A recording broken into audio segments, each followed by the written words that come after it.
ಏಸ್ಟು ಪುಡಿಯಲ್ಲಿರೋ ingredients ಬಗ್ಗೆ ನಾನು ಇವತ್ತು ಹೇಳ್ತಾ ಇದ್ದೀನಿ. ಏಸ್ಟು ಪುಡಿ ಆ್ಯಕ್ಚುಲಿ ಮಲ್ಟಿಪಲ್ ಬೆನಿಫಿಟ್ಸ್ ಇದೆ. ಇರುವಂಥ ಇಂಗ್ರೀಡಿಯೆಂಟ್ಸ್ಗಳು ಡಯಾಬಿಟೀಸ್ ತುಂಬ ಚೆನ್ನಾಗಿ ಸಪೋರ್ಟ್ ಮಾಡಿದೆ. ಅದ್ರ ಜೊತೆಗೆ PMOS ಮತ್ತು PCOD ಅಂತ ಮುಂಚೆ ಏನು ಕರಿತಿದ್ರು, ಮತ್ತು ಒಬೇಸಿಟಿ ಮತ್ತು ಥೈರಾಯ್ಡ್ ಸಮಸ್ಯೆ ಅಂಥವ್ರುಗಳಿಗೆಲ್ಲ ಈ ಒಂದು ಏಸ್ಟ್ ಪೌಡ್ರು ಇದರಲ್ಲಿರೋ ಇಂಗ್ರೀಡಿಯೆಂಟ್ಸ್ ತುಂಬ ಚೆನ್ನಾಗಿ ಅನುಕೂಲ ಮಾಡಿಕೊಡುತ್ತೆ. ಹೆಂಗೆ ಅನುಕೂಲ ಆಗುತ್ತೆ ಅನ್ನೋದಾದರೆ, ಇದರಲ್ಲಿರುವಂಥ ಇಂಗ್ರೀಡಿಯೆಂಟ್ಸ್ ಮಲ್ಟಿಪಲ್ ಇಂಗ್ರೀಡಿಯೆಂಟ್ಸ್. ಅದ್ರ ಫಾರ್ ಎಕ್ಸಾಂಪಲ್ ಕೆಲವಷ್ಟನ್ನು ಇಂಗ್ರೀಡಿಯೆಂಟ್ಸ್ ಬಗ್ಗೆ ಹೇಳಲಿಕ್ಕೆ ಇಷ್ಟಪಡ್ತೀನಿ. ಮೆಂತೆ ನೋಡಿ, ಮೆಂತೆ ಇಡೀ ವರ್ಲ್ಡಲ್ಲಿ ಮೆಟಾ ಅನಾಲಿಸಿಸ್ ಆಗಿರೋದು. ಮೇನ್ ಮೆಟಾ ಅನಾಲಿಸಿಸ್ ಅಂದರೆ, ಈಗ ಫಾರ್ ಎಕ್ಸಾಂಪಲ್ ನಾನೊಬ್ಬ ರಿಸರ್ಚ್ ಮಾಡಿರ್ತೀನಿ, ನೀವೊಬ್ಬ ರಿಸರ್ಚ್ ಮಾಡಿರ್ತೀರ, ಸಾಕಷ್ಟು ಜನ ಇದೇ ಥರ ರಿಸರ್ಚ್ ಮಾಡಿರೋವಂಥದ್ದನ್ನು ಒಂದು ಅನಾಲಿಸಿಸ್ ಮಾಡಿದ್ರೆ ಅದಕ್ಕೆ ಮೆಟಾ ಅನಾಲಿಸಿಸ್ ಅಂತ ಕರಿತೀವಿ.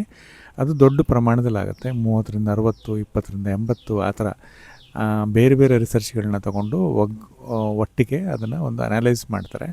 ಸೊ ಆ ಅನಾಲಿಸಿಸಲ್ಲಿ ಮೆಂತೆ ತುಂಬಾ ಒಳ್ಳೆಯದು. ಯಾಕಂದರೆ ಫಾಸ್ಟಿಂಗ್ ಬ್ಲಡ್ ಶುಗರ್ನ ಕಡಿಮೆ ಮಾಡುತ್ತೆ, ಜೊತೆಗೆ HbA1c ಲೆವೆಲ್ ಕೂಡ ಕಡಿಮೆ ಮಾಡ್ತಾ ಬರುತ್ತೆ. ಯಾಕಂದರೆ ಇದರಲ್ಲಿ ಸಾಲ್ಯುಬಲ್ ಫೈಬರ್ ಇದೆ. ಇದೇನು ಮಾಡುತ್ತೆ ಅಂತ ಹೇಳಿದ್ರೆ GLP-1 ಹಾರ್ಮೋನ್ ಆ್ಯಕ್ಟಿವೇಟ್ ಮಾಡುತ್ತೆ, ನಿಮ್ಮ ಇನ್ಸುಲಿನ್ ಸೆಕ್ರೇಷನ್ ಕಡಿಮೆ ಮಾಡುತ್ತೆ, ಗ್ಲೈಕೋಜನ್ ಏನಿದೆ ಗ್ಲುಕೋಗಾನ್ ಹಾರ್ಮೋನ್ ಮುಖಾಂತರ ಅದನ್ನು ಖಾಲಿ ಮಾಡೋಕ್ಕೆ ಹೆಲ್ಪ್ ಮಾಡುತ್ತೆ. ಆದ್ದರಿಂದ ಮೆಂತೆ ತುಂಬ ಒಳ್ಳೆಯದು.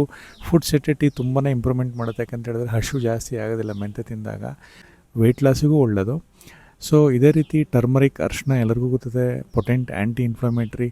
ಡಯಾಬಿಟಿಸ್ನಲ್ಲಿ ಇನ್ಫ್ಲಮೇಷನ್ ಜಾಸ್ತಿ, ಅದರಿಂದನೇ ಆ ಉರಿಯೂತದಿಂದನೇ ಅಂಗಾಂಗಗಳು ಡ್ಯಾಮೇಜ್ ಆಗುತ್ತೆ, ಇದೆಲ್ಲರಿಗೂ ಗೊತ್ತಿರೋವಂಥದ್ದು.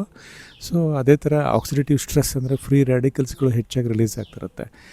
ಈ ಆಮ್ಲನ ಬಳಸೋದ್ರಿಂದ ಈ ಆಕ್ಸಿಡೇಟಿವ್ ಸ್ಟ್ರೆಸ್ ಕಡಿಮೆ ಆಗ್ತಾ ಬರುತ್ತೆ. ಹಾಗೆ ಜಂಬೂ ನೇರಳೆ ಬೀಜದ ಬಗ್ಗೆ ಎಲ್ಲರಿಗೂ ಗೊತ್ತಿದೆ. ಇದು ಡಯಾಬಿಟಿಸಿಗೆ ಸಾಕಷ್ಟು ಹೆಲ್ಪ್ ಮಾಡುತ್ತೆ ಅಂತ ಹೇಳ್ಬಿಟ್ಟು ಆಯುರ್ವೇದ ಶಾಸ್ತ್ರದಲ್ಲಿ ಸಾವಿರಾರು ವರ್ಷಗಳಿಂದ ಹೇಳ್ಕೊಂಡ್ಬಂದಿರೋವಂಥದ್ದು. ಇದು ಕೂಡ ರಿಸರ್ಚ್ ಆಗಿರೋವಂಥದ್ದು. ಇವೆಲ್ಲ ರಿಸರ್ಚ್ ಪೇಪರ್ಗಳು ನಾನು ಏನು ಹಾಕ್ತಿದ್ದೀನಿ ಅದೆಲ್ಲ ಇದೆ. ಇದೇ ಥರ ಹಲವಾರು ಇಂಗ್ರೀಡಿಯೆಂಟ್ಸ್ ಏಸ್ಟು ಪೌಡರ್ನಲ್ಲಿದೆ.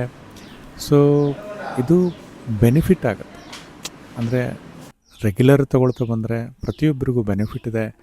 ಅರ್ಧ ಚಮಚ ಬೆಳಗ್ಗೆ, ಮಧ್ಯಾಹ್ನ, ಸಂಜೆ ಊಟ ತಿಂಡಿಗಿಂತ ಅರ್ಧ ಗಂಟೆ ಮುಂಚೆ ಒಂದು 200 ml ನೀರಲ್ಲಿ ಇದನ್ನು ಹಾಕಿಬಿಟ್ಟು ತೊಗೊಳೋದ್ರಿಂದ ಆರೋಗ್ಯ ತುಂಬ ಸುಧಾರಿಸುತ್ತೆ. ಯಾಕಂದರೆ ಇದರಲ್ಲಿ ಇರೋವಂಥ ಇಂಗ್ರೀಡಿಯೆಂಟ್ಸ್ಗಳೇನಿದೆ, ಇದು ನಾನು ಹೇಳ್ತಿಲ್ಲ, ಇದು ಮೆಟಾ ಅನಾಲಿಸಿಸ್ ಆಗಿರೋವಂಥದ್ದು. ಈ ಥರದ ಇಂಗ್ರೀಡಿಯೆಂಟ್ಸ್ಗಳನ್ನ ಬಳಸ್ತಾ ಬಂದರೆ ನಿಮಗೆ ನಿಮ್ಮ ಆರೋಗ್ಯಕ್ಕೆ ತುಂಬ ಅನುಕೂಲ ಮಾಡಿಕೊಡುತ್ತೆ.